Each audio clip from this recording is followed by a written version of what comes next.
우리나라 특히 환자분들은 어떤 줄기세포에 대한 환상을 가지고 있으세요. 퇴행성 관절염도 줄기세포 치료하면 다 나을 수 있다. 물론 여러 업체들이 그렇게 선전을 또 하죠. 선전을 해서 그런 환상을 가지고 있는데 실제로 그 효과는 굉장히 미진하다고 보시면 돼요. 뉴본에서는 휜다리 수술을 어떨 때 합니까? 첫째는 오다리가 있을 때 하고요. 두 번째는 퇴행성 관절염이 있을 때 합니다. 근데 퇴행성 관절염 오다리 수술을 할 때 추가적인 수술을 어떤 수술을 하느냐에 대해서 환자분들이 굉장히 관심이 많아요. 휜다리 수술, 절골술 플러스 알파, 미세천공술이라는 수술이 있어요. 그 절골술 하면서 같이 하는 수술 중에 제일 1번이 미세천공술일 거예요.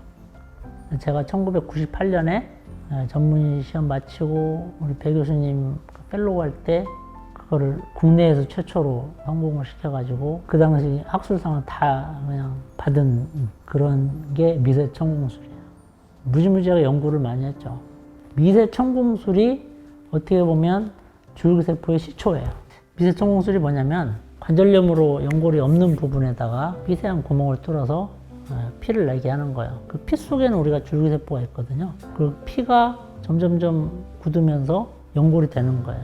그때 저희가 연구할 때 미세천공술하고 조직검사하고 후에 또 한 1, 2년 후에 조직검사해서 정밀 분석을 한 결과를 발표를 한 거예요.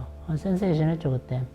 그래서 연골을 재생할 수 있는 그런 수술이 미세천공술이 대표적인 수술이고 그 후에 카티스템이라는 어떤 상품이에요. 이거는 제대혈, 탯줄에서 뽑은 피로 그거를 만든 연골 세포예요. 줄기세포. 인터넷에 이렇게 치면 시스템이 제일 먼저 떠요. 근데 이게 비싸요. 하나에 뭐 한 400~500만 원 해요.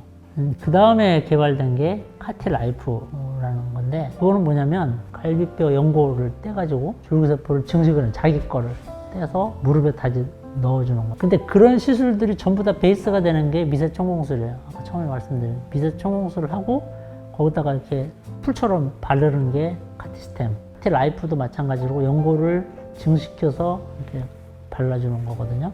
자, 그 다음에 또 뭐가 있냐면 이제 대한민국에서 모 병원에서 이제 성체 줄기세포 지방, 우리 몸에 있는 지방 줄기세포를 증식을 해서 넣어주는 그런 시술이 있어요. 모 개인 종합병원에서 이제 개발이 돼가지고 신의료기술 특허를 냈는데 그 특허 기간이 있어요. 그 기간이 마치고 효과가 좋으면 대부분 영구적으로 이게 허가가 나는데 거기서 끝나버렸어요. 허가가 더 이상 없다라고 이제 판정이 된 거죠.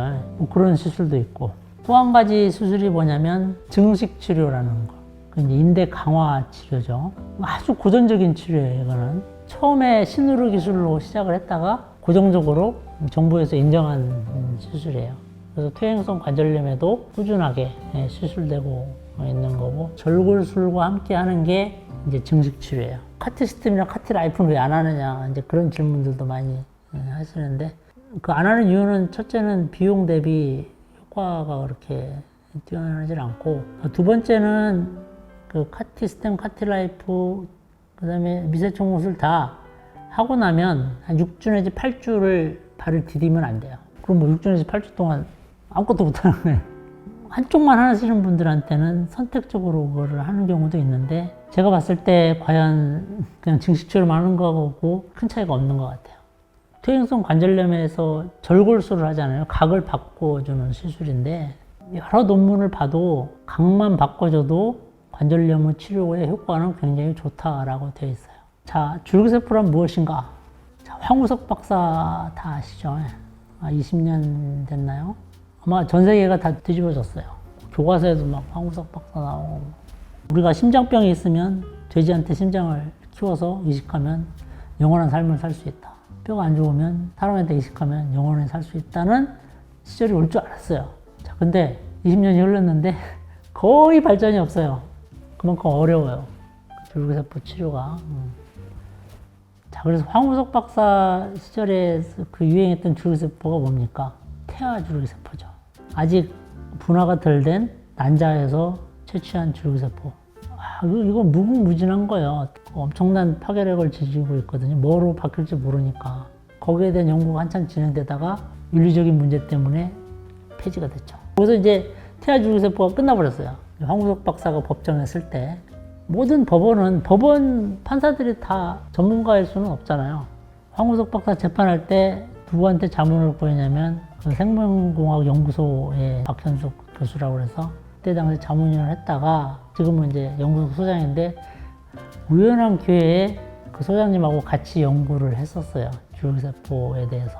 그때 당시만 해도 막 저희 직원들이 파견 가고 우리가 샘플 보내다가 뭐 증식해서 넣어주고 관절염 환자분들 그렇게 했는데 별 효과가 없는 거야.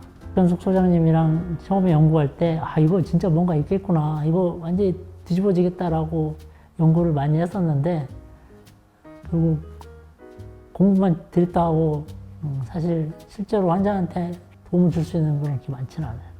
우리나라 특히 환자분들은 어떤 줄기세포에 대한 환상을 가지고 있으세요. 퇴행성 관절염도 줄기세포 치료하면 다 나을 수 있다. 물론 여러 업체들이 그렇게 선전을 또 하죠. 선전을 해서 그런 환상을 가지고 있는데 실제로 그 효과는 굉장히 미진하다고 보시면 돼요. 줄기세포 치료 안 하고 그냥 절골술만 해도 굉장히 많이 좋아지거든요. 그런 거를 환자분들이 좀 알고 계셨으면 좋을 것 같고, 요즘 분들은 또 이렇게 하나 둘씩 또 이렇게 그런 걸 깨닫는 분들이 또 계시긴 한 것 같아요.